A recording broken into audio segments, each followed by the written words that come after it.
j'ai, maître le comte de Monte Cristo. C'est un homme terrible, impitoyable et froid. Mais ce n'est pas moi qui ai voulu devenir cet homme-là. Moi, il me suffisait d'être Edmond Dantès. Je n'attendais rien d'autre de la vie. Mais ils m'en ont empêché. Villefort, Morcerf, Danglars et même l'autre larve de Caderousse, qui savait tout et qui n'a rien dit, en essayant de tuer le jeune marin qui ne demandait rien à personne. Ils ont fait naître le vengeur qui vient leur demander des comptes. Bien tant pis pour eux.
N'ayez pas peur.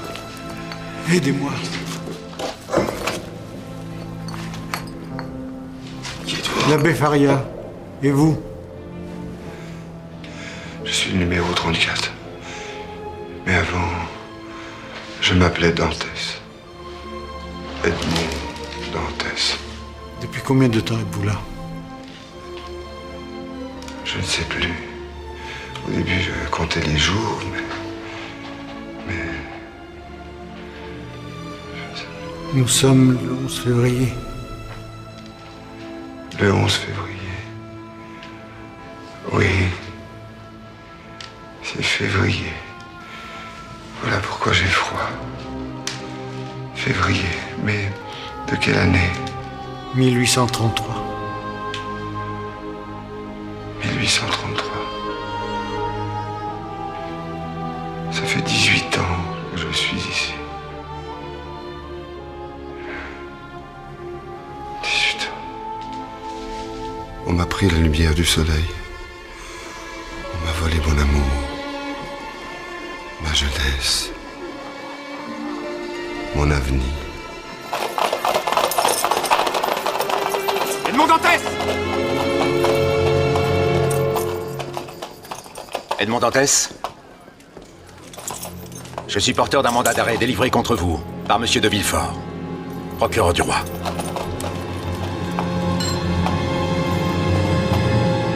Au nom de la loi, Dantès! Suivez-moi!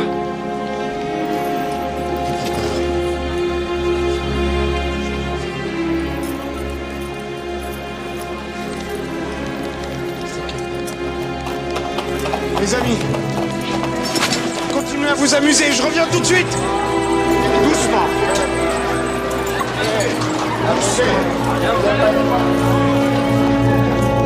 Cette lettre qui vous dénonce est anonyme. Bien sûr. Avez-vous une idée de l'accusation qu'elle porte contre vous? Absolument aucune, monsieur le procureur. Et j'ai beau chercher, je ne vois pas le mal que j'aurais pu faire. D'ailleurs, je viens juste de rentrer en France, après un long voyage aux Indes orientales, sur le Pharaon, vaisseau de l'armement Morel. Sur lequel vous serviez comme officier en second. C'est bien cela? Oui, monsieur. Dans quelles circonstances avez-vous été amené à prendre le commandement de ce navire? Comme je l'ai dit dans mon dernier rapport de mer, le capitaine du Pharaon est mort des fièvres en passant Gibraltar. Et on n'accuse quand même pas de l'avoir assassiné. Non, Dantès, on vous dénonce pour avoir débarqué à l'île d'Elbe. Est-ce exact? Ma foi, oui. Où est le mal?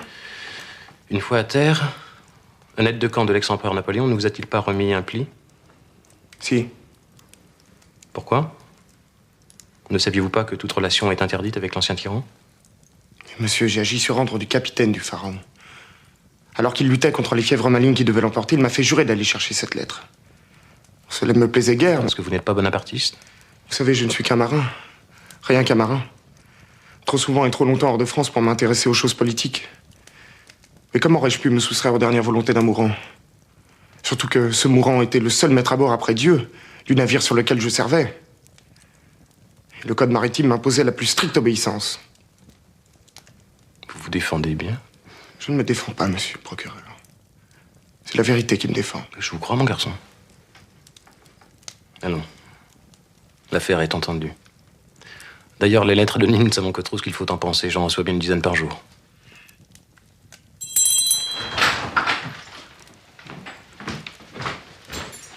Enlevez-lui ses chaînes.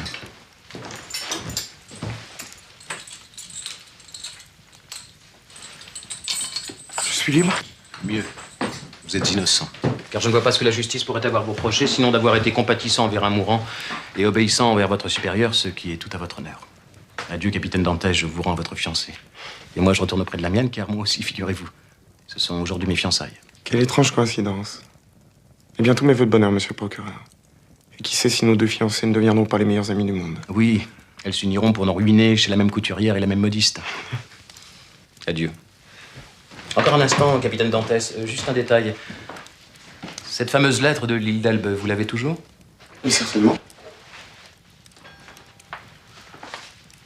La voici. Avez-vous lu le nom du destinataire? Avez-vous retenu son adresse? Bien sûr. Je comptais d'ailleurs moi-même la porter en personne. Bon, un certain monsieur Noirtier, 13 rue de Coqueyron à Paris, je crois.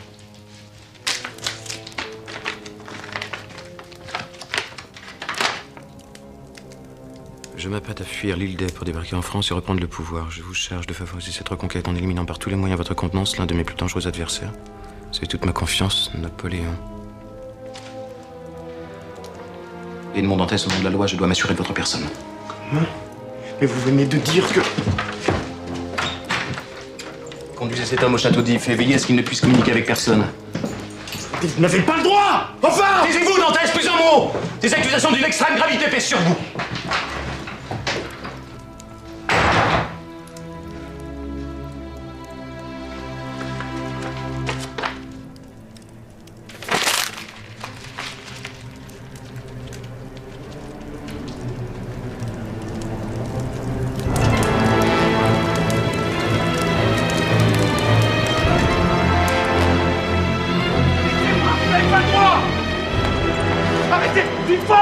Soyez maudits, Villefort!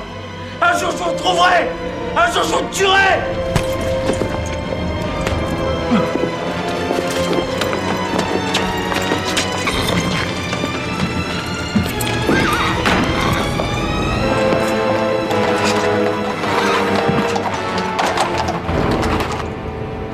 Ce qui a provoqué l'émotion et le brusque revirement du procureur Villefort, C'est le nom de l'individu auquel je devais remettre le pli de l'île d'Elbe. Noirtier, rue du Coq-Héron, Paris. Et ce nom ne vous dit rien? Non. J'ai longé les côtes d'Afrique, j'ai doublé le cap de Bonne-Espérance, j'ai relâché à Colombo, Bombay. Je n'ai jamais été à Paris. Je connais personne. Votre Noirtier s'appelle en réalité Noirtier de Villefort. C'est le père du procureur qui vous a fait enfermer ici. J'ajoute qu'il a toujours été réputé pour ses sympathies bonapartistes. Cette lettre dont vous êtes chargé devait contenir un message qui risquait de compromettre le père de Villefort. Oui, ça tient. Ça tient. Ça explique pourquoi on m'a laissé pourrir ici sans même me traduire devant un tribunal. Mais Napoléon est mort, lui aussi. Ces histoires de complot bonapartistes n'ont plus aucun sens. Pour Villefort, un danger chasse l'autre. Si on vous fait comparaître devant les juges, vous allez parler de la lettre. Alors, pour protéger son père d'abord et sa carrière ensuite, Villefort n'a pas hésité à me sacrifier, à me condamner à être enterré vivant. N'oubliez pas l'autre lettre. La lettre anonyme. En me dénonçant comme courrier de l'empereur. Et depuis que je suis enfermé dans ce trou pur, je n'ai cessé d'y réfléchir, tournant et retournant les événements dans tous les sens. J'ai du mal à admettre la vérité. Mais aujourd'hui, pour moi, cette lettre n'est plus anonyme.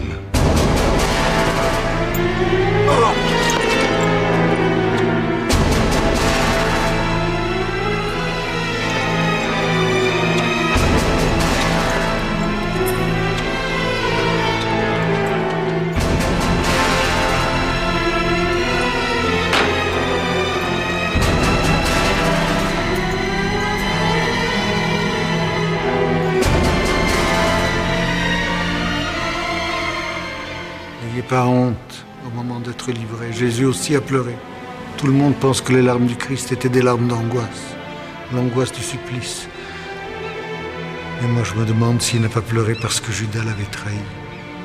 Judas était son ami. Vous savez ce qu'il a fait? Mais Jésus ne s'est pas vengé de Judas. Non, parce qu'il était Dieu, ça lui donnait des devoirs. Mais vous, vous n'êtes qu'un homme, ça vous donne des droits.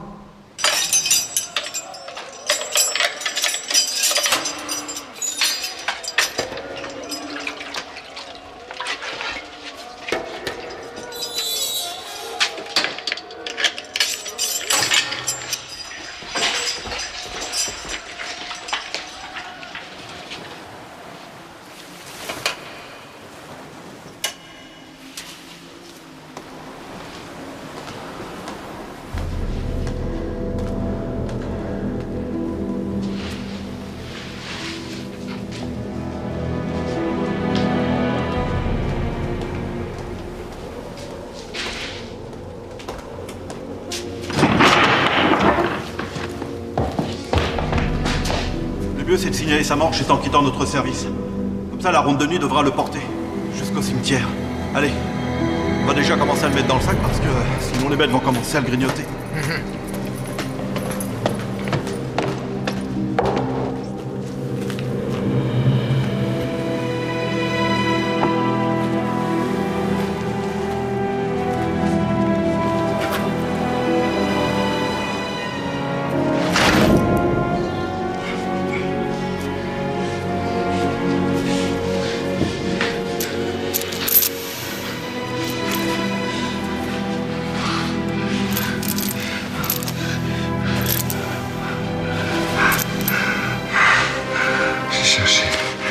J'ai trouvé Faria.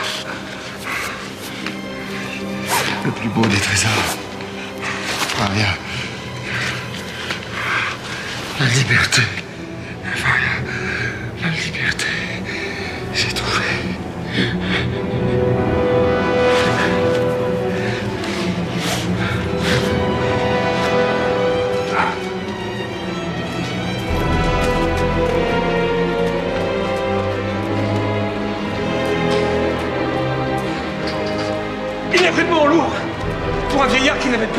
sur les autres.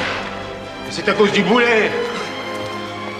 On aurait mieux fait d'attendre d'être au cimetière pour le lester.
C'est après toi qu'on court? Je peux te cacher. On pourrait en profiter pour prendre du bon temps, qu'est-ce que t'en dis? J'ai pas d'argent. Il paraît que je le vent du large et j'ondule des jambes comme une sirène. Toi qui es marin, ça devrait te plaire. J'ai pas d'argent du tout. Avec moi, c'est pas cher. Et puis j'ai une femme qui m'attend.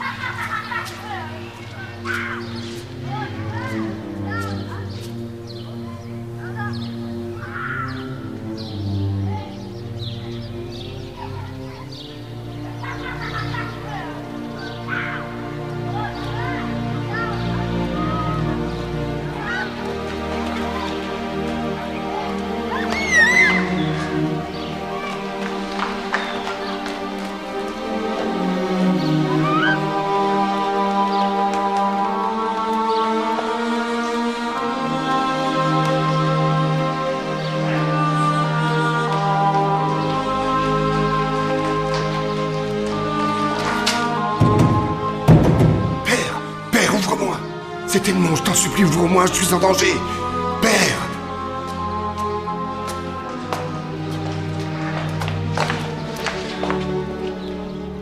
Excusez-moi, madame, mais Monsieur Dantès n'est pas là? Non, depuis longtemps. Il est parti. Ailleurs? C'est ça, oui. Parti ailleurs. Loin d'ici? Très loin. Il est mort. On lui a arrêté son garçon, on l'a jeté en prison. Alors le vieux Dantès est mort. De faim. De faim? Mais c'est impossible. Il n'avait que des amis ici. Personne n'a pu l'abandonner. Quand il a su qu'on lui prenait son fils, il n'a plus voulu manger. Il souhaitait plus qu'une chose, mourir. C'est impossible. Pour aller vite retrouver son cher petit Edmond là-haut. J'ai le bon Dieu. Mais Edmond Dantès n'était pas mort. Faut croire que si. Bien des gens ont essayé d'avoir de ses nouvelles.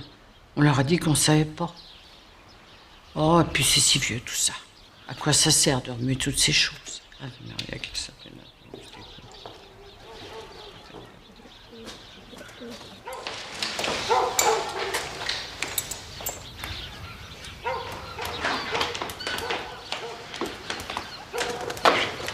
Les matelots, est-ce qu'on dirait?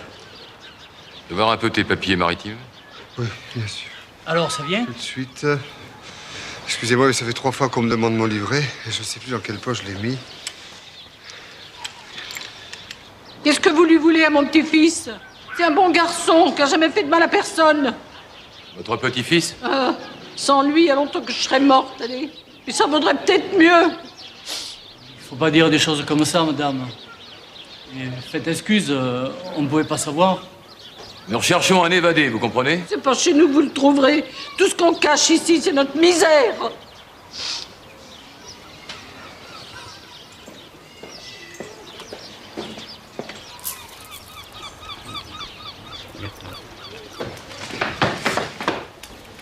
Merci. Je peux savoir pourquoi vous avez fait ça? Je sais pas qui t'es, mon garçon. Je préfère pas le savoir. Mais j'ai fait ça parce que, tout à l'heure, t'as défendu la mémoire du pauvre vieux père Dantès.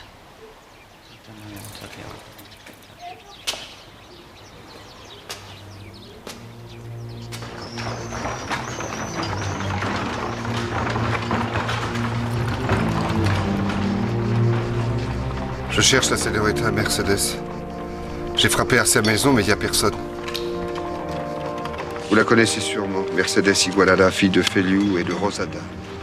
Elle est d'origine catalane. Mais hombre, de quelle ligne tu nous tombes là? Ça va bientôt faire 20 ans qu'elle est partie. Partie? Partie? Mais où? À l'époque, on a parlé de Paris, enfin, je crois. En tout cas, elle est jamais revenue, hein. Et Fernand Mondego? Je crois qu'il était son cousin. Il sait peut-être ce qu'elle est devenue.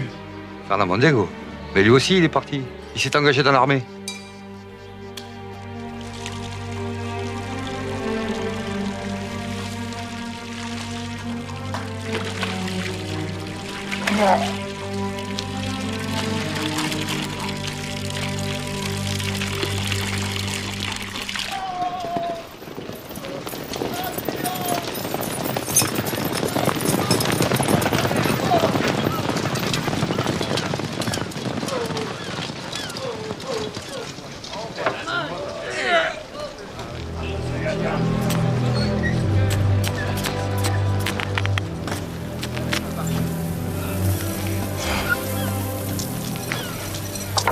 Alors, mon gaillard, oui, toi qui bouffe du blé comme un marin, t'es embarqué sur quel bateau?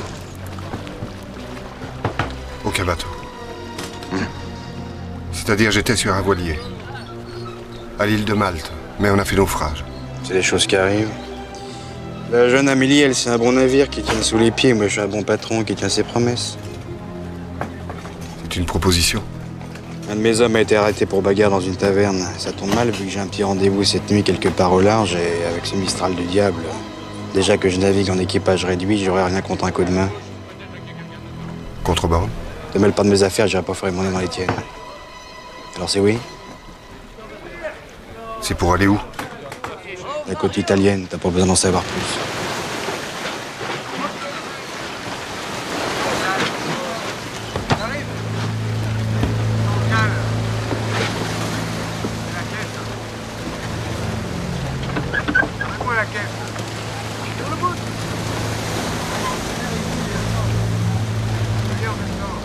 Où on va rien, capitaine? Faut envoyer une voile carrée, là, pour nous appuyer un peu. Voile carrée? Oui. Puis de choquer un peu les phoques, là. Il n'y a pas assez de creux. L'eau de Méditerranée, aux arômes de Provence et fourrée d'un hachis de langoustine et d'oursin. Hein? Le tout grillé au fagotin de fenouil, flambé à la liqueur d'anis, nappé d'un velouté de tomates réveillé d'une pointe de safran.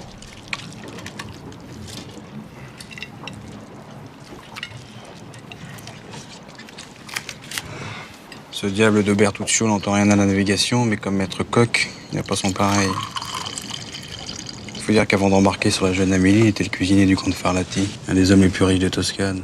Ces gens-là, tu sais comment ils sont, toujours à s'imaginer qu'on les dépouille, qu'on les détrousse, qu'on les friponne. Votre cuisinier est un voleur. Et toi? Qui es-tu? La vigie signale un fanal par tribord avant, capitaine. Fixe ton fanal? Ça cligne des yeux. Un coup je te vois, un coup je te vois pas. C'est le signal. Tout le monde sur le pont, ça sent bon le tabac turc.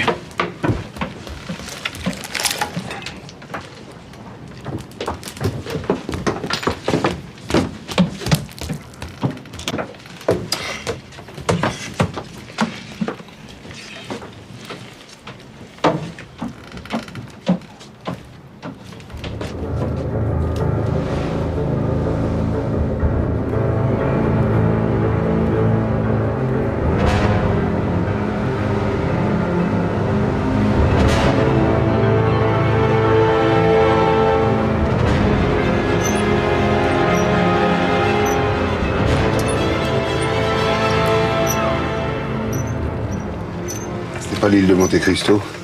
Une île, dis-tu? C'est faire beaucoup d'honneur à ce morceau de caillou. Vous pouvez m'y débarquer? De débarquer sur Monte Cristo? On va passer à quelques encablures, ça vous dérangera pas de beaucoup. J'ai pas vraiment envie de me séparer d'un bon marin comme toi. D'ailleurs, tu serais un fada de nous quitter si tôt. Tant que j'ai pas négocié en Italie les ballots de tabac qu'on embarquait cette nuit. Avec quoi pourrais-je te payer? Tout ce que je vous demande comme salaire, c'est de me débarquer sur cette île et de m'y reprendre à votre retour d'Italie, dans une 8aine de jours. Et qu'est-ce qu'un homme comme toi peut bien avoir à faire sur un foutu caillou comme ça? Quand Lazare est sorti de son tombeau, personne ne m'a posé de questions. Faut respecter le silence des morts, capitaine. Que Dieu me pardonne d'avoir transformé son fils en couteau.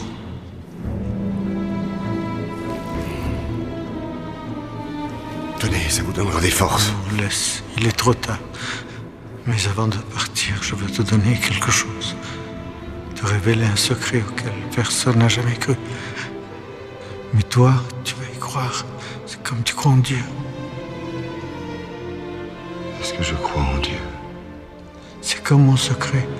Tant que tu ne l'as pas vu, tu doutes. Quand tu l'auras vu, tu seras ébloui. Un trésor. Car je suis riche, mon enfant. Immensément riche. Là-bas, une île. Une île? De quelle île parlez-vous? Monte Cristo. L'île de Monte Cristo.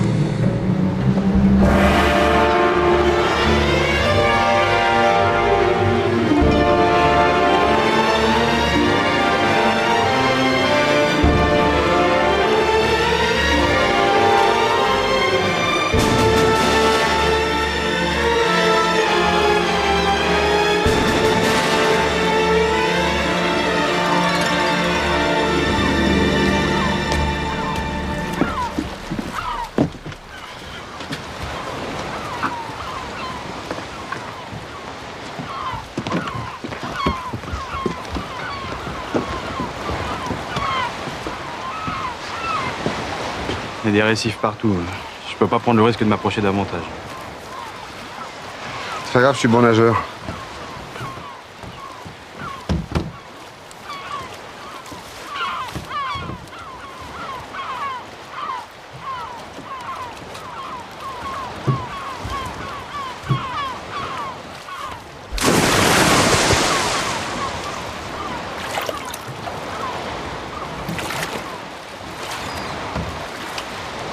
Au revoir, on reviendra dans 8 jours. Vous allez regretter mes bonnes petites recettes. Hein. Y a pas que ça qui va regretter. T'as donc pas compris qui était cet homme? Tu te rappelles pas avoir entendu tonner le canon du château d'If? Peut-être. Et alors? Un évadé, c'est une marchandise qui se négocie comme une cargaison de tabac, mieux même. C'est pour ça que j'avais d'abord pensé à garder cet homme à bord, mais C'était mal calculé. Il aurait pu profiter de notre escale en Italie pour fuir dans la nature, tandis que là, il a aucune chance de s'échapper de Monte Cristo. Oui, mais alors, si nous faisons route vers l'Italie, moi aussi, je suis recherché par les carabiniers. Oh, rassure-toi, tu vaux pas la corde pour te pendre. Et lui, c'est autre chose. Les pensionnaires du château d'If, c'est pas de la petite crapule de bas étage. C'est la crème du lait.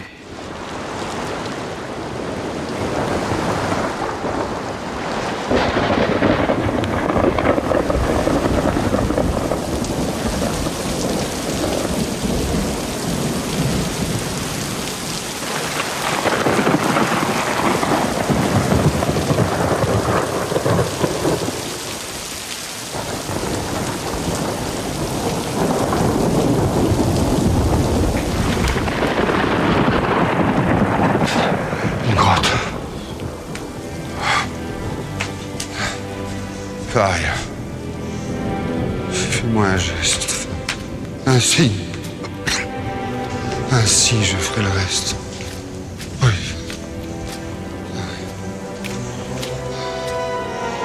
Non, ne m'abandonne pas. Allez, montre-le-moi. Faria.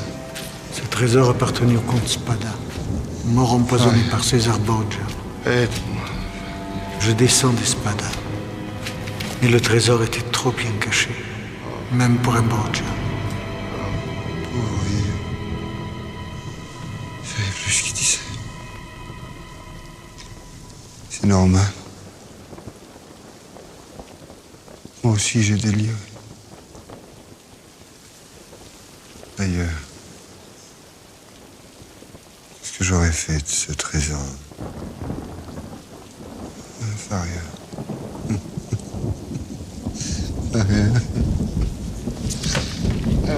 Faria. Qu'est-ce que j'aurais fait de ce trésor?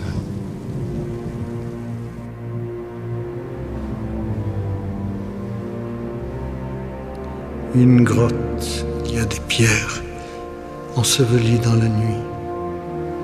Mais toi, tu les arraches à la nuit. Tu les feras briller plus fort que le soleil. Elles seront à toi, tout à toi.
Tu es sûr? Tu es vraiment sûr? La seule là. On va voir, Oui. attends un peu.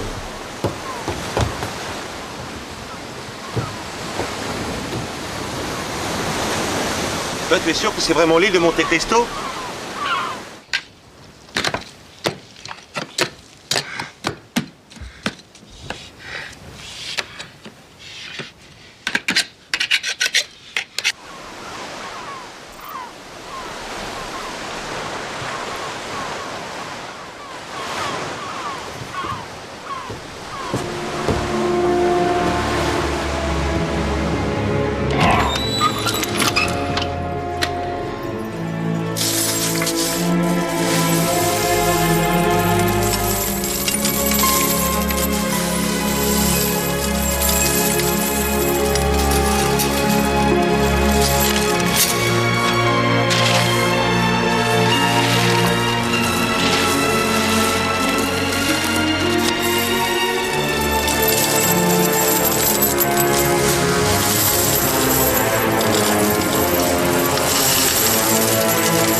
Monsieur!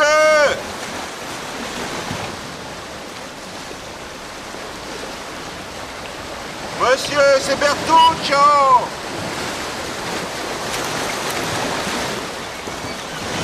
Monsieur! Ne vous cachez pas! Ne vous cachez pas, je suis venu vous sauver la vie! Monsieur! Te sauver la vie? Qu'est-ce que tu racontes, Bertuccio? Je vous jure que c'est la vérité. Je vous signale que le capitaine de la jeune Amélie avait dans l'idée de vous livrer aux autorités françaises pour toucher la prime. Oh. Ah oui, comme ça tu penses que c'est toi qui vas toucher la prime? Vous êtes venu à combien pour ça? Mais non, vous vous trompez. N'avance pas! N'avance pas! Vous n'avez qu'à regarder, je suis seul. À part le pauvre pêcheur Jeppe qui m'a accompagné pour venir jusque-là. Ben dis-lui à Jeppe de débarquer. Je prends son bateau et je te prends comme matelot avec moi. Mais c'est avec sa barque qu'il gagne son pain. Jeppe est un pauvre homme. Non. Tiens, maintenant c'est un homme riche.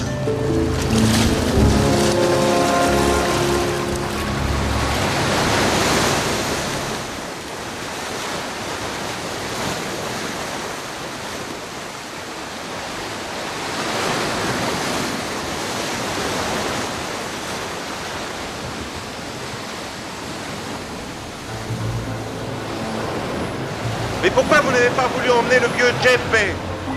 À 2 contre 1, vous auriez pu facilement vous débarrasser de moi. Je sais qui tu es. Et qui je suis? Un cuisinier qui n'a même pas un couteau sur lui. Le voleur qui a pillé son maître. Mais t'en fais pas, moi, tu m'auras pas, moi. On dirait que vous êtes obsédé par l'idée de vous faire attaquer. Pourquoi? Fortune que vous avez cachée là-dedans. De toute façon, c'est pas la peine de faire des mystères. Votre affaire, elle est limpide. Mais qu'est-ce qu'un prisonnier évadé, à peine sorti de prison, vient faire sur une île perdue? Si ce n'est pour y récupérer un beau butin qu'il aurait soigneusement pris la peine de cacher avant d'être arrêté. Il s'agit pas de butin, mais d'héritage. Quoi qu'il en soit, tu viens de te trahir. Tu n'es pas venu par charité, mais par intérêt. Si tu n'as pas de couteau, moi j'en ai un et je sais m'en servir. Alors retourne à la voilure. Alors là, vous faites une erreur. Et même si votre coffre est rempli de diamants aussi gros que celui que vous avez donné au vieux Jeppe, je vous dis que ça ne m'intéresse absolument pas, voilà. Parole de Bertuccio. La seule chose que je vous demande, c'est de me prendre avec vous, en tant que serviteur. Moi-même, j'ai besoin de personne.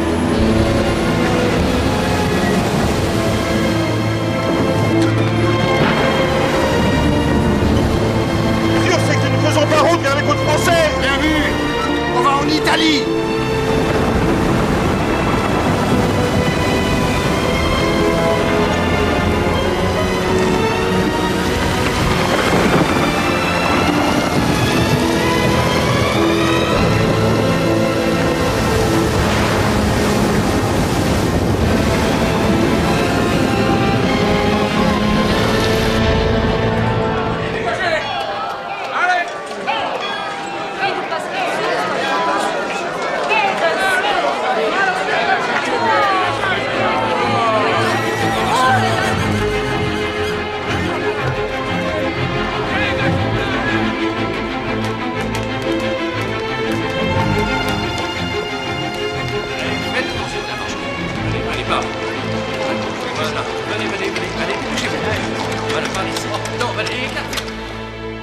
Veuillez m'excuser. Cependant, je crains d'avoir mal saisi. Pour le compte de qui travaillez-vous? Eh bien, monsieur, j'ai l'honneur d'être mon propre maître et de vivre de mes biens. Et vous prétendez vous porter acquéreur de 51% du capital de votre banque, oui, monsieur. Pourquoi 51%? Pour avoir la liberté d'agir comme bon me semblera, suivant le fil de mon inspiration. Comprenez-vous? Non, il ne comprend pas. Je suis désolé, mais je crois que cette plaisanterie a assez duré. Écoutez, mon ami... Monsieur le comte. Plaît-il? Vous m'appelez mon ami, ce qui en soi n'a rien de désobligeant, mais vous devez dire monsieur le comte. Monsieur le comte? Oui, monsieur le comte de Monte Cristo. Et c'est vous? C'est moi.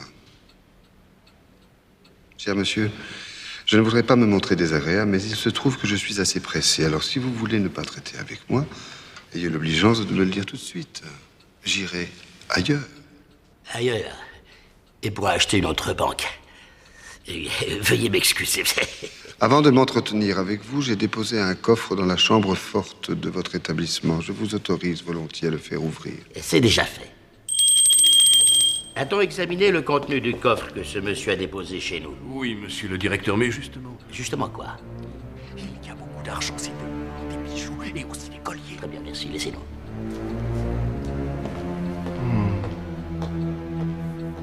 Ce qu'on m'annonce à l'instant est prodigieux. Tout simplement stupéfiant.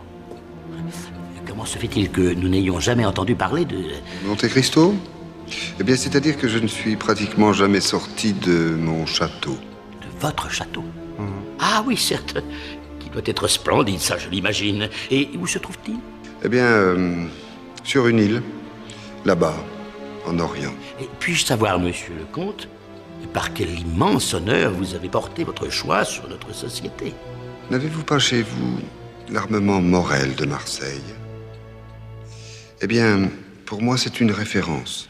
Il semblerait que monsieur Morel soit victime d'une série de circonstances très fâcheuses ces temps-ci. Il a perdu pas mal de navires. Il ne lui en reste plus qu'un, le Pharaon.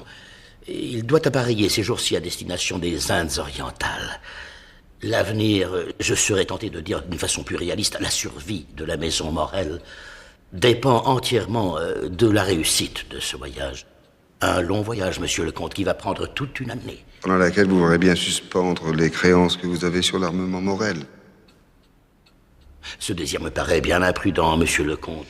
La plus grande des imprudences, mon cher, c'est de discuter mes ordres.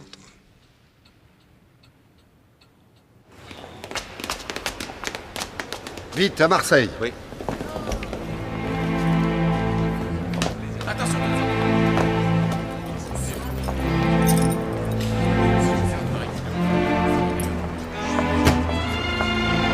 Pourquoi, monsieur?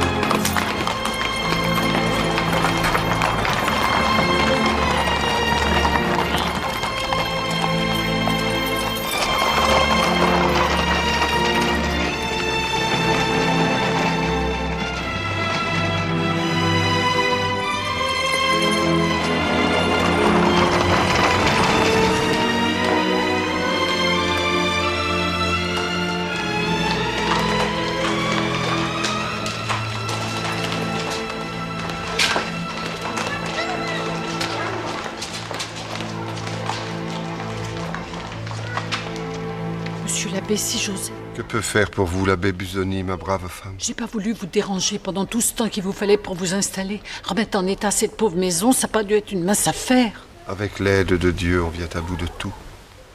Mes pauvres vieilles jambes ont bien du mal à me porter jusqu'à l'église. Et je voudrais tant me confesser. Ego ti absolvo in nomine Patris Sanctissimum. L'absolution, mais je vous ai pas dit mes péchés. Ce que vous ferez au plus petit d'entre nous, c'est à moi que vous le ferez, parole du Seigneur. C'est Dieu qui a une dette envers vous.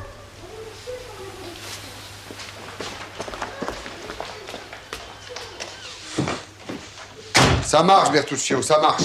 La vieille femme y avec du feu. Elle m'a même demandé de la confesser. C'est peut-être la dernière fois que je dis je vous pardonne. Cet abbé Busoni demande encore un peu de travail. Le nez, ça va. La voix, à peu près. Reste quelque chose à trouver dans le regard. Tu remarques que je te dis tout, n'est-ce pas? Peut-être même un peu trop. J'espère que j'ai raison de me fier à toi. Après tout, tu n'es jamais qu'un de ces voleurs de poules passibles de prison. De bagne, peut-être. Alors ne t'avise pas de me trahir. Sinon, ma vengeance serait terrible, je sais. Mais laissez-moi vous dire une chose. Si vous voulez vivre à nouveau parmi les hommes libres, il faut réapprendre à donner votre confiance. Au moins à moi, sans arrière-pensée. D'ailleurs, je vais vous avouer quelque chose, pour vous prouver que votre confiance est bien placée. Et pour me mettre complètement à votre merci, je vais vous dire comment je m'appelle. Celui qui est recherché par la police s'appelle Viscoli. Mon vrai nom est Benedetto Francesco Viscoli. Merci, Bertuccio. Je suppose que tu attends de moi que je te rende l'appareil. Oh, je suis un cuisinier qui garde ses recettes. Vous avez donc bien le droit d'être un maître qui ne divulgue pas ses petits secrets. Alors disons que je t'ouvre quelque chose comme un crédit. Le jour où tu me le demanderas, je te dirai vraiment qui est le comte de Monte Cristo.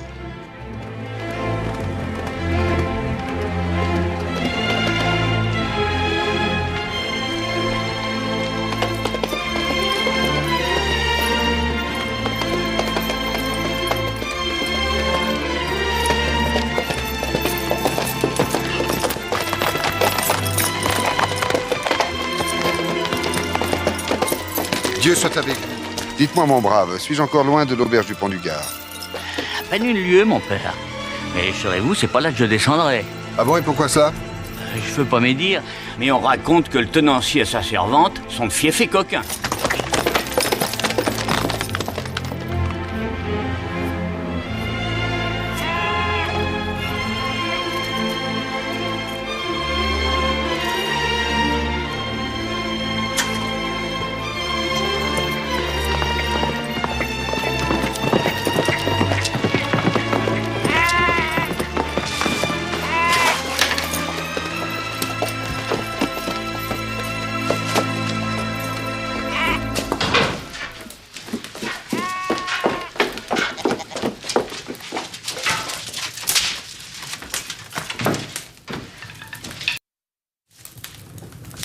Vous l'avez bien agité. Plein du monde qui nous arrive.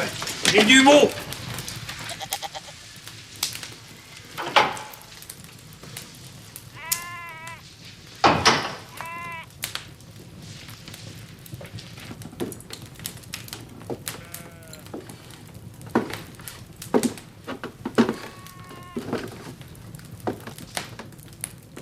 Je suis l'abbé Busoni. Vous êtes Caderousse, n'est-ce pas? Vous me connaissez donc, monsieur l'abbé? De réputation. C'est bien vous qui teniez autrefois l'auberge de la Posada, près du village des Catalans? Si fait mon père, mais j'ai préféré m'éloigner de Marseille. Oui.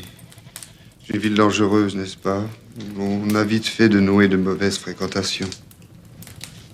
Eh bien, la carconte! Ne vois-tu pas que monsieur l'abbé meurt de faim?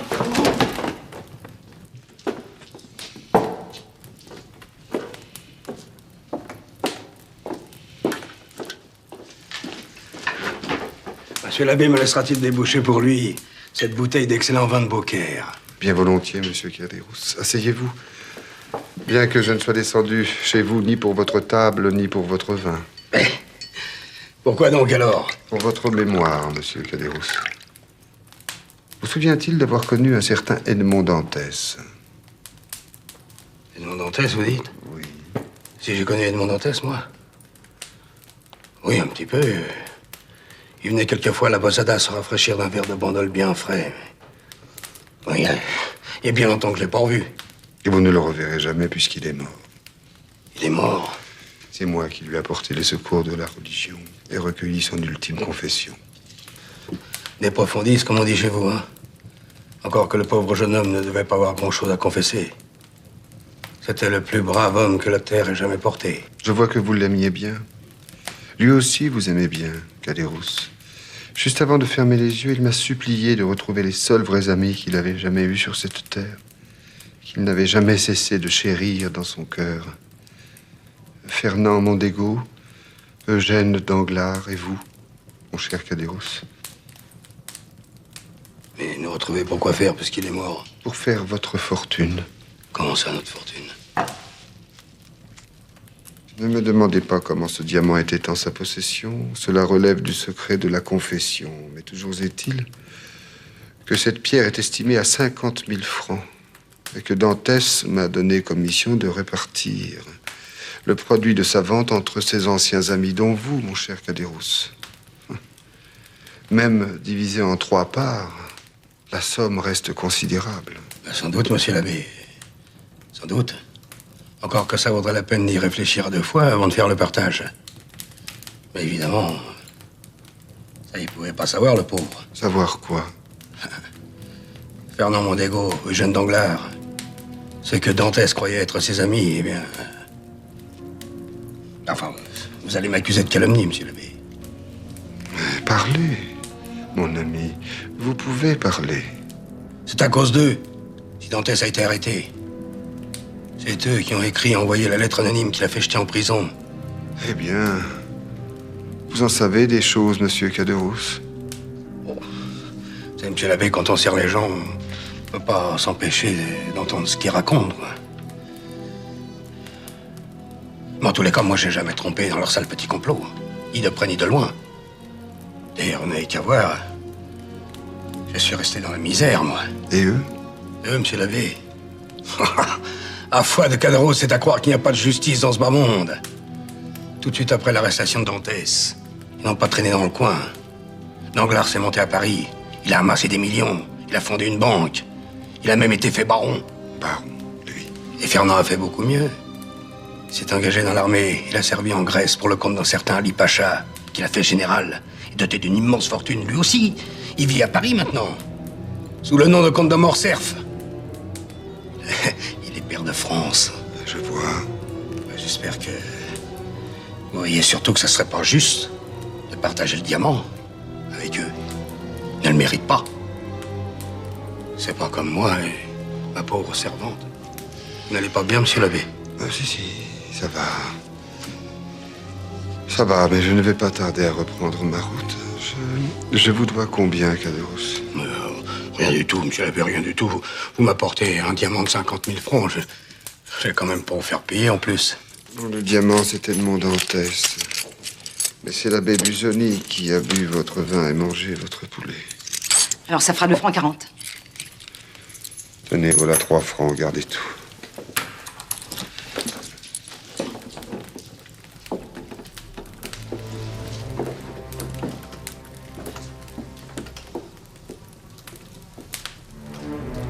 Edmond Dantès avait des amis, du moins il croyait en avoir, mais il avait aussi un amour. Mercedes Igualada. Une sacrée belle fille. Elle a quitté Marseille, m'a-t-on dit? Évidemment, puisqu'elle a épousé Fernand. La voilà comtesse de Morcerf, à cette heure. Adieu, Caderousse. Adieu, madame.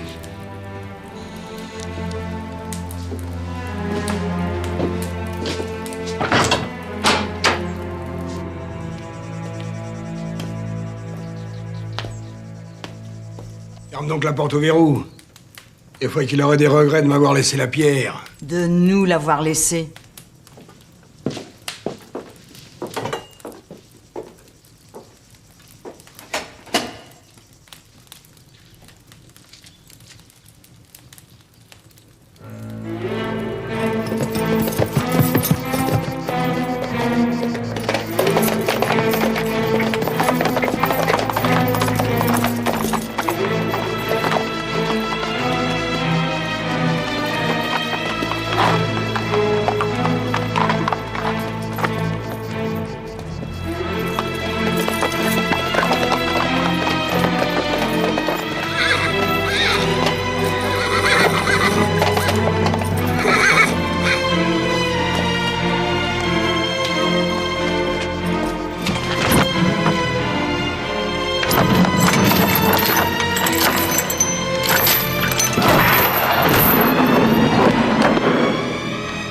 Moi, je ne prends pas les gens en traîtres, ni les hommes, ni les dieux. Alors je suis venu te prévenir. Si tu n'as pas cru bon d'exercer ta justice divine, je me charge de la manifester, à ma façon, qui sera impitoyable et qui sera aussi éclatante. Je suis le frère Barnabé de l'ordre de Saint-François. Je mène une vie d'ermite là-haut dans les collines et cette chapelle est mon oratoire. Cela m'étonne qu'un prêtre ayant un si beau cheval se soit arrêté dans un lieu si misérable pour y chercher Dieu. Je ne cherche pas Dieu, frère Barnabé. Je suis venu l'avertir que je prenais sa place.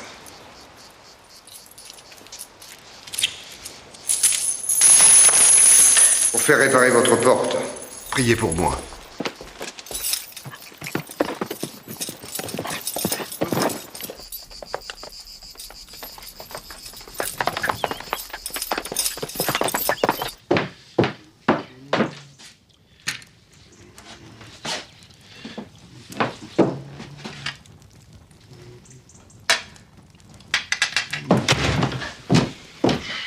Ah, voilà, enfin, c'est que je commençais à me faire du souci, moi, et pas seulement à cause du dîner qui a failli brûler d'ailleurs. Mais ça aurait été vraiment dommage parce que je vous ai préparé d'excellentes choses, des tomates aux anchois, des spaghettis aux fruits de mer, des...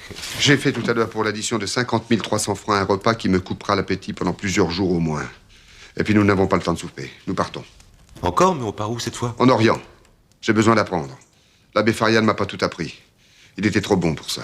Mais que pensez-vous apprendre en Orient? Le raffinement, Bertuccio. Le raffinement sous toutes ses formes. Et en particulier le raffinement dans la vengeance.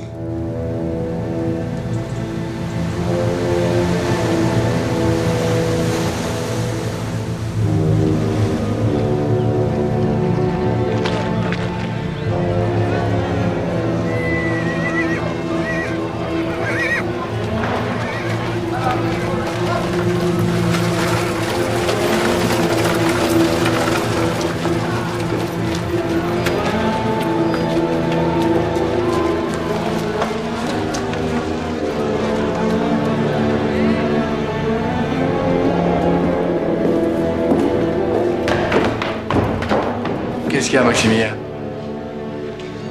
Ça pourrait être lui, père. Ça pourrait être le pharaon. Ça pourrait être lui, mais c'est pas sûr.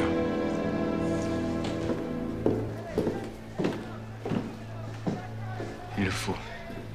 Il faut que ce soit lui. Que Dieu t'entende. Si le pharaon et sa cargaison sont engloutis, alors la banqueroute est inévitable.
Oh. Quand je pense que vous m'avez contraint à vivre pendant tout ce temps avec cette espèce de gâteau sur la tête... J'imagine que vous avez hâte de vous changer, vous aussi. Hein? Oui, et vite, j'ai un rendez-vous. En quoi vous voulez vous habiller maintenant, hein? Vous voulez être le comte de Monte Cristo, ou l'abbé Buzzoni, Herr Dr. Malzenstein, Lord Villemort, qui? Lord Villemort. Ça va passer pour un nez anglais, ça? J'ai appris à connaître les Anglais en naviguant sur le Pharaon. À les en croire, leurs navires seraient plus importants que les nôtres, et leur empire plus grand que notre royaume. Alors pourquoi pas leur nez? Et vos Turcs? Quoi, mes Turcs? Qui je suis, moi, Aladdin? Hein? Comment je fais pour faire tenir votre caravansérail que vous traînez derrière vous dans une si petite maison? Tu as raison, achète quelque chose pour les loger. Ne regarde pas à la dépense, que ce soit grand et beau. Somptueux, même. Non, mais comment ça, somptueux? Ces hommes ne sont que des esclaves, non? Ils ne le sont plus puisque je les ai rachetés. Qui entre à mon service doit être traité aussi bien que je me traite moi-même. Entrez! C'est sûrement pour annoncer l'arrivée du pharaon. Monsieur Morel, un certain Lord Villemort est là et demande à être reçu. Il a dit qu'il était envoyé par la banque. Oui, c'est Thompson et French, c'était inévitable. Bon, faites-le monter. Voilà une entrevue qui s'annonce délicate. J'ai dans cette banque plusieurs traites arrivées à échéance. Ça fait beaucoup d'argent. Malheureusement, les caisses sont vides. Père, il ne faut pas désespérer. Car si c'est bien le pharaon qui était en vue du port tout à l'heure... Si.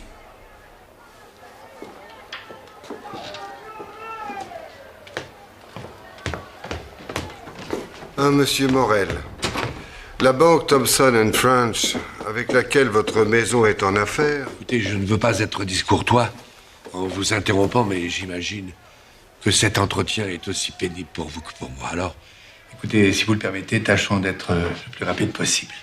Comme il vous plaira. J'ai ici un relevé de nos comptes. Nous avons d'abord signé par vous une série de traites pour 200 000 francs. Elles ont été suspendues 1 an.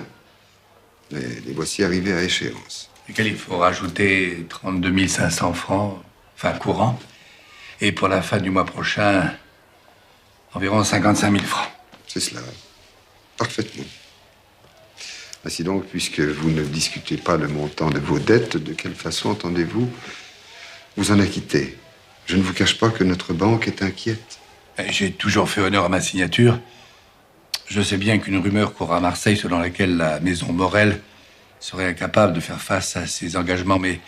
Sitôt que mon navire, le Pharaon, sera enfin annoncé en vue du port... Je suis arrivé à Marseille par le Luxor qui a recueilli à son bord les naufragés du Pharaon. Il n'y a plus de Pharaon, monsieur Morel.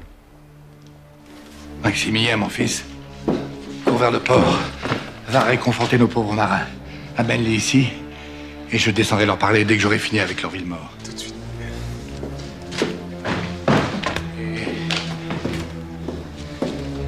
Combien de rescapés?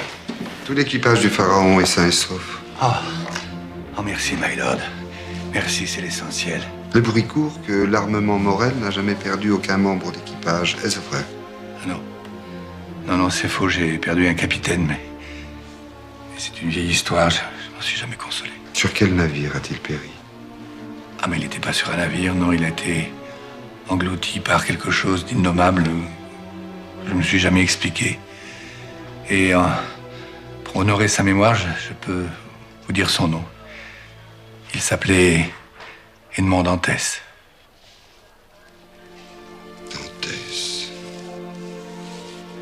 Dantès, dites-vous. Ne s'agit-il pas de ce garçon dont vous avez si généreusement assisté le malheureux père jusqu'à sa mort? Oh, généreusement, my lord. Bien, c'est ce qui se dit à Marseille.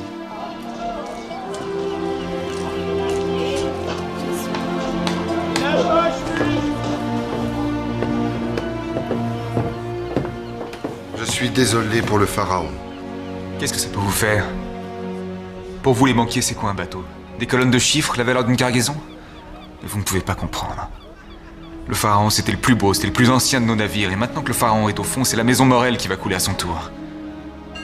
Oui, je sais bien ce que vous êtes venu demander à mon père. Mais qu'est-ce que vous en faites de tout cet argent dans vos banques? Nous, on en fait des navires, on en fait des voyages, on en fait des hommes libres. On en fait du curry, de la vanille, de la soie, de l'indigo, on en fait du rêve. Chez nous, l'argent, il n'est pas enfermé, il prend le vent, il va sur la mer. C'est assez joli, ma foi, ce que vous dites. C'est ça, moquez-vous de moi en plus. Apprenez, jeune homme, que la banque Thomson & French vient d'accorder un délai supplémentaire de 3 mois à votre père pour réussir à honorer ses traites. Passé ce délai, j'aurai le plaisir de vous retrouver ici, à midi, très précisément.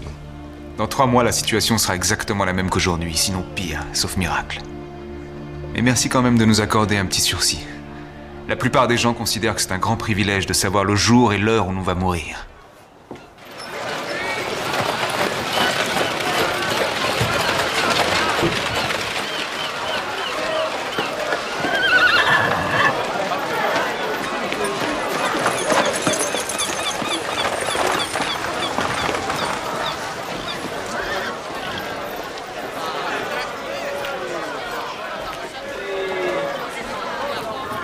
Bien la calèche, Bertuccio, bien.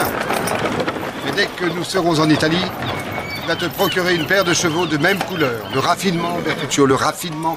Mais pourquoi l'Italie? Nous retournons en Italie? Oui, demain à l'aube, nous roulerons jour et nuit s'il le faut. Chaque heure compte. Ne m'as-tu pas dit que c'est dans ton pays où se trouvaient les constructeurs de bateaux les plus habiles? Certainement, mais les carabiniers aussi sont habiles. Et puis j'espère que vous n'avez pas l'intention de vous faire construire un bateau, je comprends pas pourquoi. Pour remonter le temps, Bertuccio, et le vaincre.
C'est exactement ce que j'attends de vous. À quelques détails près. La dunette n'est pas trop surélevée, là. Cela nuit à l'élégance des lignes. Les roues aussi sont trop volumineux. Quant à ce ridicule bastingage à balustre... Ridicule, mon bastingage? Trop ostentatoire. Si vous préférez, monsieur l'architecte, un 3-mâts n'est pas un yacht de parade. Et maintenant, voyons l'essentiel. Avec quel bois comptez-vous border le pont? Monsieur, comme on fait toujours dans ce cas-là, en pin? Moi, je veux du hêtre blanc. Gardons l'idée du pin pour border la carène sur une charpente de chêne, bien sûr, qui sera doublée de cuivre. Je pense qu'il faudra compter environ 100 000 rivets. Il semble que dans votre vie, monsieur le comte, vous n'avez rien fait d'autre que de construire des vaisseaux. J'en ai aimé un, monsieur. Je le connaissais par cœur. De la quille à la pomme d'Emma. Certaines nuits, il m'est arrivé de le reconstruire membrure après membrure. C'est un exercice mental comme un autre, pour ne pas devenir fou. Mais parlons de vos délais. 3 mois, monsieur le comte, ça me semble un terme beaucoup trop court pour me permettre... Pourtant, vous n'aurez de ni un jour, ni une heure de plus. Doublez, triplez, quadruplez vos équipes, je paierai le prix qu'il faudra. Monsieur le comte, la fortune donne des droits, mais... Ce n'est pas ma fortune qui me donne des droits. C'est mon infortune.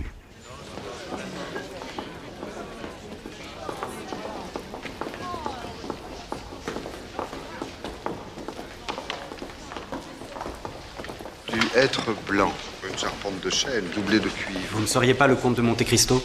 Serviteur, monsieur. Bien. Monsieur l'architecte, je compte sur vous. Monsieur. Serviteur, monsieur. Vicomte Albert de Morcerf. Et c'est moi, monsieur le comte, qui suis votre serviteur. Quel nom dites-vous? Morcerf. Je suis le fils du général Fernand, comte de Morcerf, père de France. Dans ce cas, votre mère n'est autre que... La comtesse de Morcerf, voyez. Mercédès de Morcerf. Serait-ce que vous la connaissez? Je me sens troublé. Non, c'est le soleil d'Italie. Cette terrible torpeur. Oui, il fait une chaleur insupportable. Puis je vous convie à partager un rafraîchissement.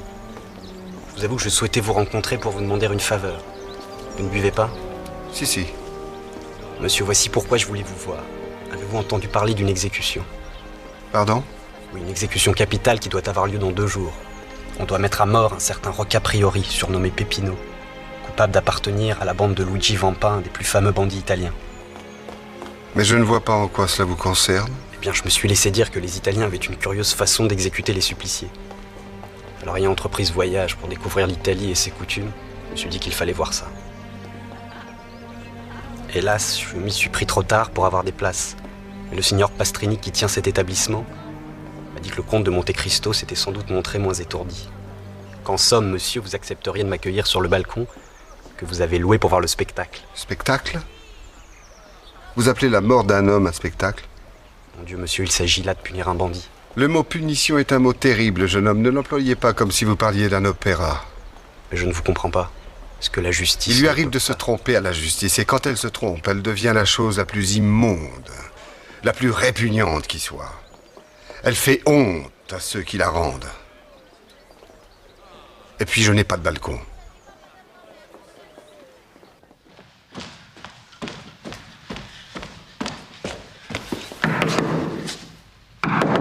Yes. C'est moi, monsieur, c'est Bertuccio.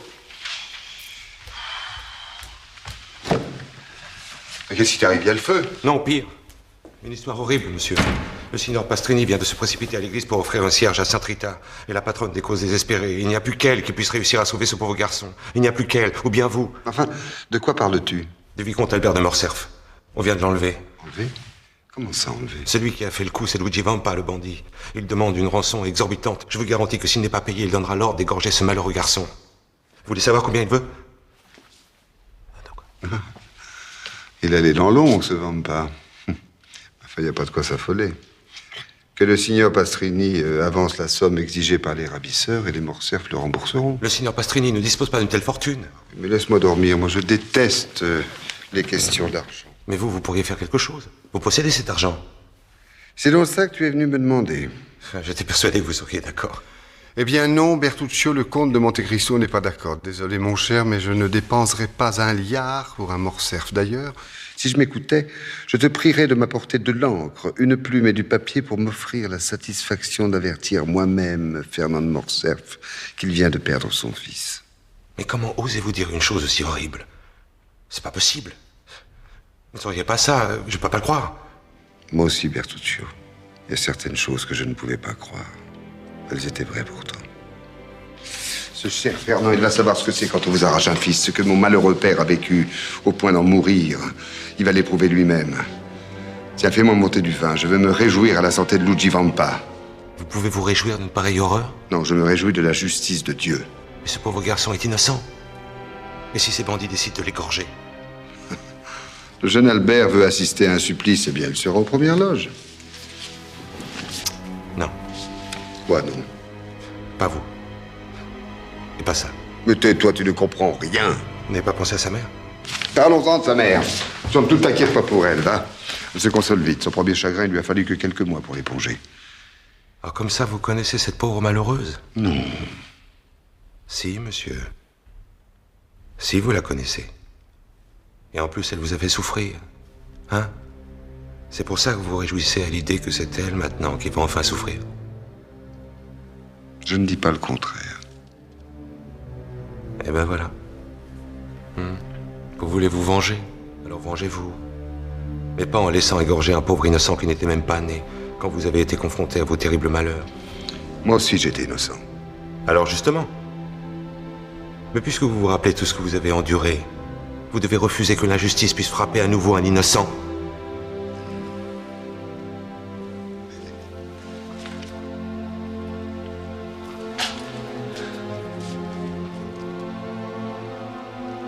Tu veux que je sauve Albert de Morcerf?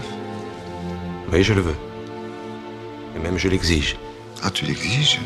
Tu te permets d'exiger? Et au nom de quoi? Je me le permets au nom de la dette que vous avez à mon égard. Vous l'aviez oubliée, celle-là? Ben moi, non. C'est vrai, un jour, vous m'avez même dit que j'avais un crédit ouvert chez vous. Non, mais c'était pour te raconter mon histoire, te révéler mon vrai nom. Oh, ça m'est bien égal de savoir qui vous êtes. Ce qui m'importe, c'est de savoir ce que vous êtes. Et vous êtes un homme bon. Où as-tu pris ça? Mais j'ai un cerveau, non? Je réfléchis. Par exemple, vous voulez savoir pourquoi vous dépensez une fortune colossale pour faire construire un navire? Mais parce que j'ai été marin. Et que j'adore les bateaux. Non, vous ne mettrez jamais les pieds sur ce bateau. Je sais à quoi et surtout à qui vous le destinez. Tu es un redoutable créancier, Bertuccio. Très bien, tu as gagné. Je vais m'acquitter de ma dette envers toi. Vous voulez dire que vous paierez la rançon du jeune Morcerf? Non, je ne paierai pas la rançon. Puisque tu me prives du plaisir de me venger, tu me permettras au moins de m'amuser un peu. File à l'église, arrache le signor Pastrini à ses dévotions et dis-lui que je veux rencontrer, cette nuit même avant l'aube, Luigi Vampa. Là, je vous retrouve. Encore une chose, je te donne jusqu'à demain soir pour tout savoir sur le juge qui a fait condamner un des hommes de Vampa.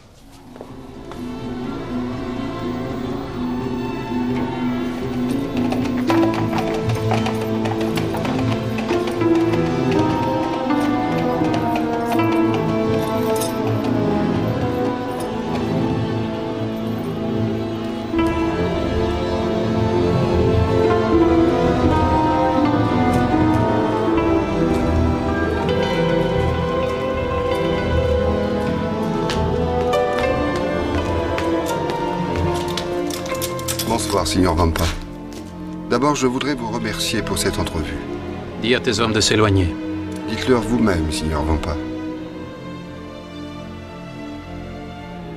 Ça va. Tu as apporté l'argent de la rançon? Non. Comme vous voyez, je suis venu les mains vides. Tu sais ce que ça veut dire? Albert de Morcerf sera exécuté. Je ne crois pas, non.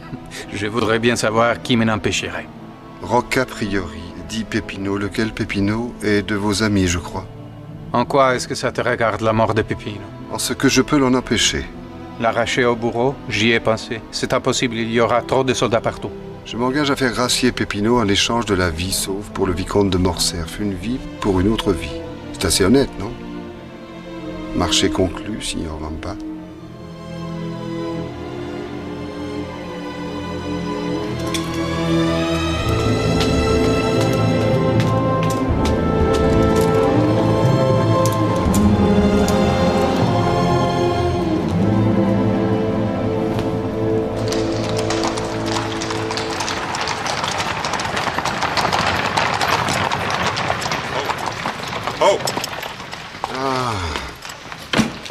Tu es certain de ces informations? À la veille d'une exécution capitale, le juge Simonetti va toujours entendre un opéra.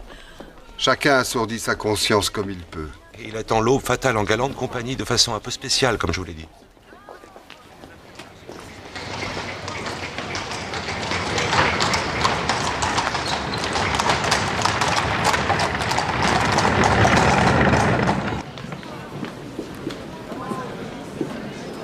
Son Excellence, le juge Simonetti.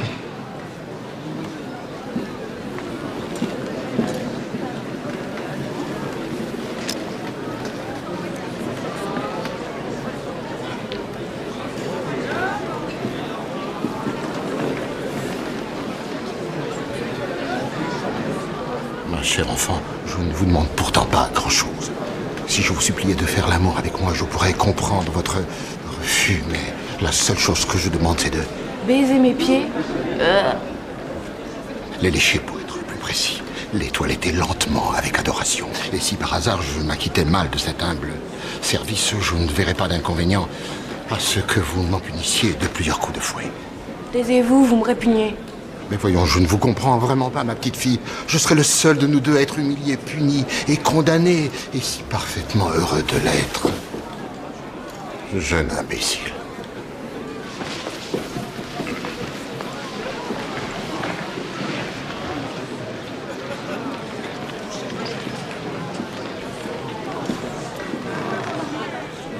Puis-je vous entretenir d'une affaire, monsieur le juge? Non, je regrette. Monsieur, pas ce soir. Ce soir, tout est exécrable.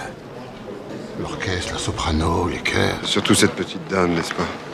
Voyez-vous, monsieur le juge, quand on demande à une jeune personne de vous accorder un plaisir étrange et fascinant, il faut lui offrir en échange une autre forme de fascination. Et aujourd'hui, ce qui fascine les jeunes filles, c'est ceci. C'est un joyau magnifique. Je suis heureux qu'il vous plaise. Il est à vous. À moi? Pourquoi? Mais qui êtes-vous? Venez, je vais vous expliquer. En réalité, monsieur le juge, il s'agit d'un marché. Un marché, monsieur? Ce rubis contre la grâce d'un certain Pépinot. Ce rubis qui vous vaudra la reconnaissance de la charmante enfant aux pieds si délicatement cambrés. Mais taisez-vous donc. Mais pour qui me prenez-vous? Mais... Pour un juge si facile à corrompre? Je ne veux pas vous corrompre. Seulement, vous aider à assouvir un désir, oh, un désir bien innocent, ma foi, comparé à tant d'autres. Je me demande sincèrement, monsieur, ce qui me retient de vous faire arrêter. La passion, monsieur le juge, la passion vous retient. Vous adorez que les jeunes femmes vous fassent souffrir ou vous humilient. Après tout, pourquoi pas?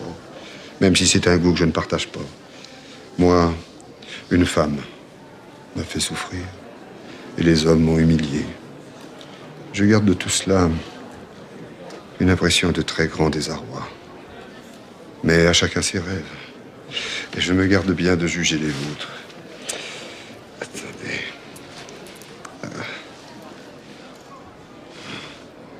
À votre place, je ferais monter ce diamant en pendentif. C'est si pur, un diamant sur une poitrine encore juvénile.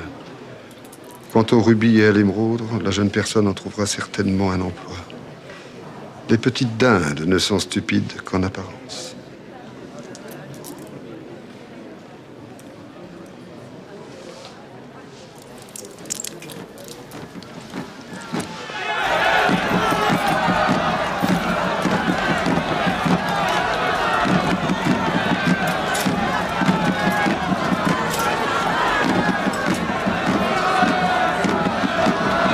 Cette sorte de supplice s'appelle une mazzolata. On ne voit ça que chez nous, en Italie. Vous voyez cette massue? Le bourreau va s'en servir pour fracasser le crâne de Peppino.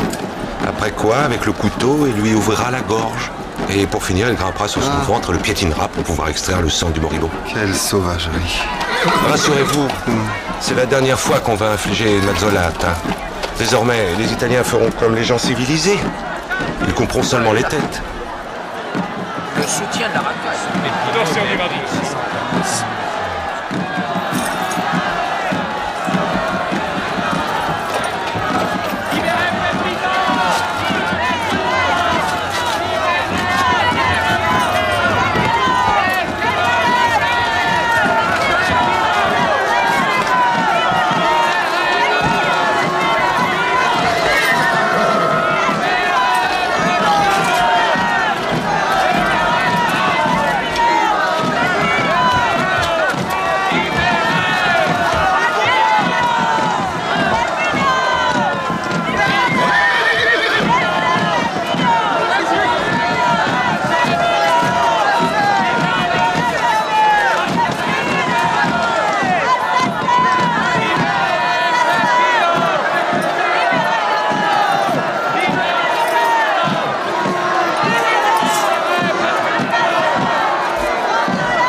officier.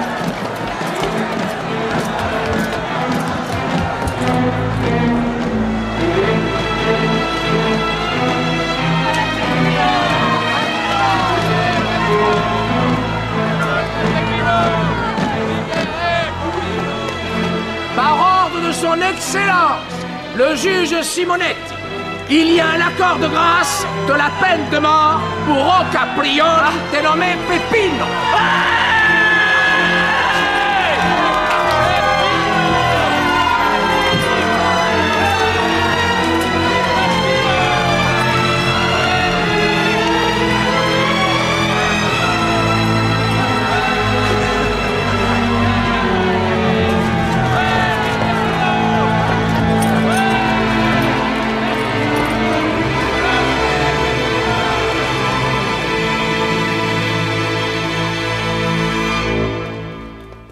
Eh bien, cher vicomte, finalement, vous n'avez pas pu assister à votre Bazzolata. Pas trop déçu, j'espère. Monsieur mon père, ma pauvre chère maman et moi, par-dessus tout, nous sommes... Vous êtes vivant. Il fait beau, l'Italie est un pays plein de charme. Profitez-en. À vous revoir, vicomte.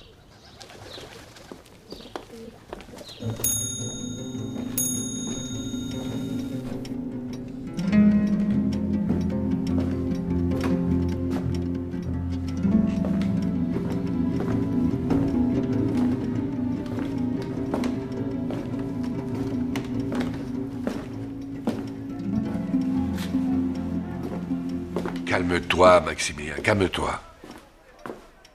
On doit parler, toi et moi. L'Anglais a dit qu'il serait là à midi, il est 11h30. Comment voulez-vous que je reste calme? Et ton agitation ne changera rien. Lord Villemort sera bien là à midi et moi...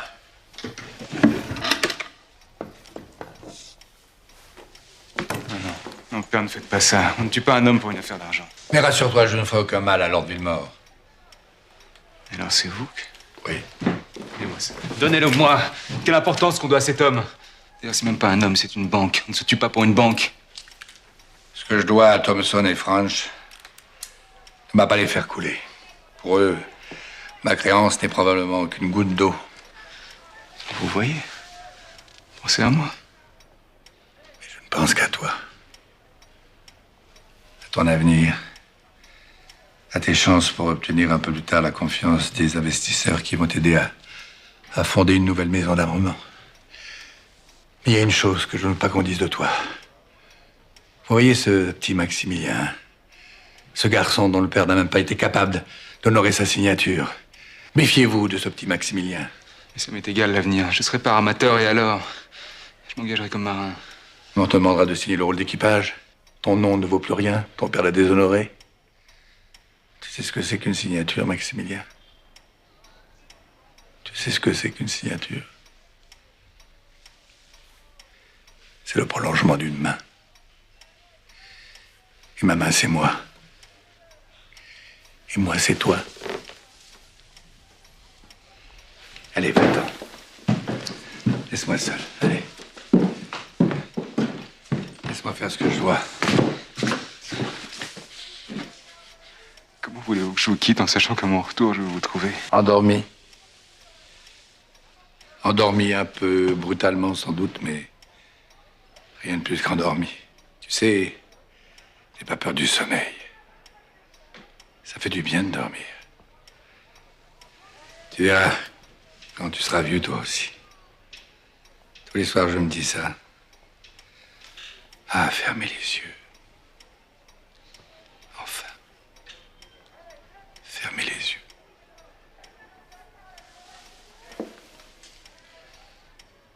Je t'aime, mon petit garçon. Je t'aime.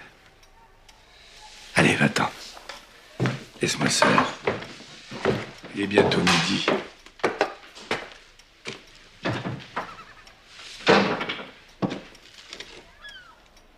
Allez.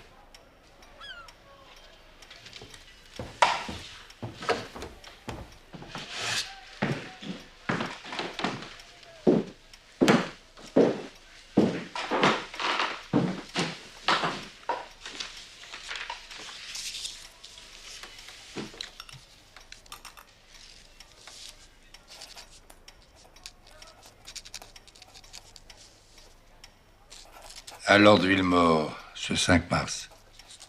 Milord, je mets fin à mes jours. Si vous êtes l'homme que je crois, vous me comprendrez.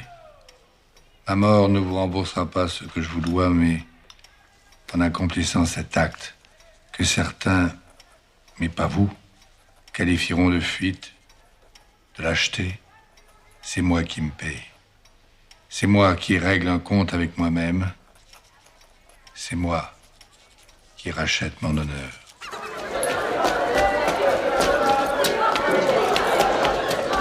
Est-ce que vous êtes le fils Morel?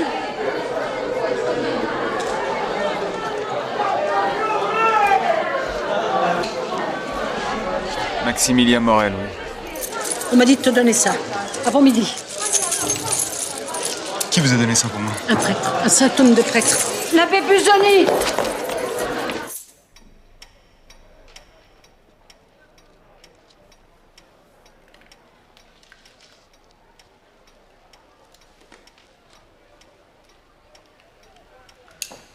Papa, arrêtez! Faites pas ça.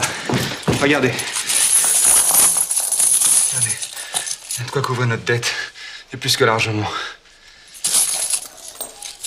Ah, je la connais, cette bourse. Je la connais. Elle appartient à un curé, je crois. Busoni. Non, non, non, tu te trompes, non. C'est celle du vieux père d'Edmond Dantès. Oui, chaque fois que je lui rendais visite, enfin, je lui glissais quelques pièces. Quelquefois, je lui mettais quelques billets qui faisaient moins de bruit. Ah, mais c'est qu'il avait sa fierté, le vieux Dantès. Entrez. Lord Wilmore, monsieur. Et me voici, messieurs, comme convenu. Ah, entrez, my lord. Entrez, comme je suis heureux de vous voir. Tenez, asseyez-vous. J'ai quelque chose d'extraordinaire à vous raconter. Un miracle, milord, c'est un miracle. Et vous êtes en mesure de... D'honorer ma signature, my lord. Et bien au-delà. Eh oui, je m'en doutais un peu. Eh oui, le pharaon est rentré. Évidemment, ça va vous changer bien des choses. Pardonnez-moi, my lord, mais vous devez faire une erreur. Une erreur? Mais à propos de quoi? Du pharaon. Ah oui, enfin, vous êtes le mieux placé pour savoir que mon navire a coulé. C'est vous qui m'avez annoncé la nouvelle il y a 3 mois. Je suis un homme de finance, monsieur Morel. Je suis habitué à la rigueur des chiffres, à la froideur des faits. Ce que je puis vous dire, c'est que j'étais à bord du navire qui a assisté aux derniers instants du pharaon et recueilli ses naufragés. J'étais sur le pont du Luxor. J'ai vu ces pauvres malheureux nager vers votre vaisseau avec l'énergie du désespoir. J'ai vu la mer déchaîner, fracasser et engloutir ce qui restait de votre infortuné bâtiment. Si vous avez une Bible, monsieur Morel, donnez-la-moi. Je suis prêt à jurer, la main droite levée sur le livre sacré, que j'ai vu le pharaon disparaître dans les profondeurs de la mer. Mais je suis également prêt à jurer devant Dieu qu'en venant, j'ai longé les quais où une foule joyeuse acclamait ce même pharaon qui, arborant la flamme de votre armement, entrait majestueusement en rade de Marseille, venant d'Italie, où remplit ses cales d'huile d'olive, de blé dur, d'agrumes, de tonneaux de vin, de chianti, de fromage de parmesan. C'est impossible, ce serait... Un miracle, monsieur Morel, un miracle. J'ai moi-même du mal à y croire, mais si le mot miracle existe dans la langue des hommes, c'est qu'il doit bien recouvrir une réalité. Au moins, de temps en temps. Un miracle.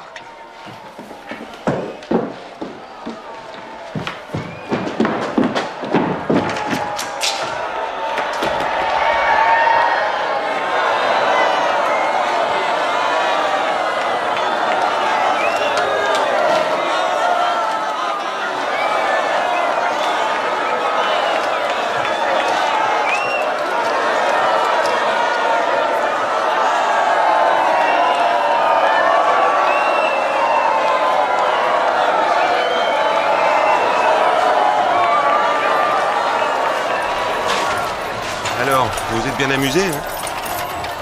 Ma foi, oui, Bertuccio, l'illusion est parfaite. Notre pharaon est à ce point identique à l'ancien que Morel lui-même s'y est trompé. Moi, je trouve qu'il sent encore un peu le bois frais des forêts d'Italie. Mais pour relever ce genre de détails, seul un vrai marin comme... Comme Edmond Dantès. Dantès. Mais qui est Dantès? Tu connais Dantès, toi?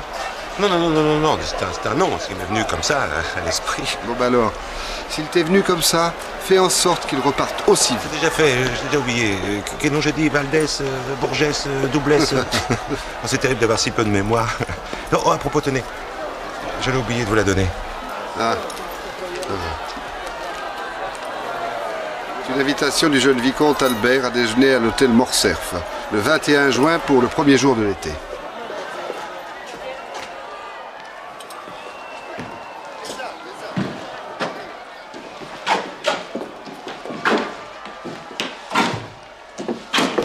Ça ne va pas?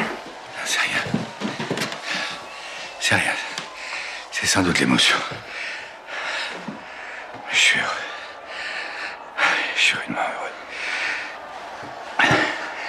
Et puis, si les bateaux ressuscitent, c'est la preuve que Dieu existe pour de vrai. Et nous aussi,